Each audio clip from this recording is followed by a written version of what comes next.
Hey everyone, today I'm going to show you how to send high-quality photos on Viber. Without any further ado, let's get started. First, open your Viber app and direct your attention to the bottom of your screen. You'll notice several navigation options there. Go ahead and tap on More. This will open up additional menu options that aren't immediately visible on the main screen. Once you tap on More, you'll see a list of various options appear. From this list, locate and tap on Settings.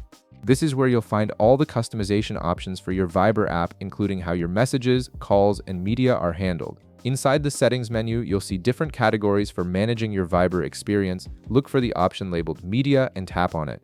This section specifically controls how Viber handles all the photos, videos, and files you send and receive through the app. Now, within the media settings, you'll see an option called Photo Quality.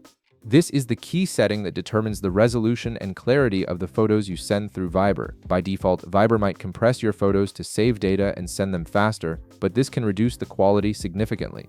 Tap on Photo Quality to access the different quality options available. After tapping on Photo Quality, you'll see a menu with different quality levels to choose from.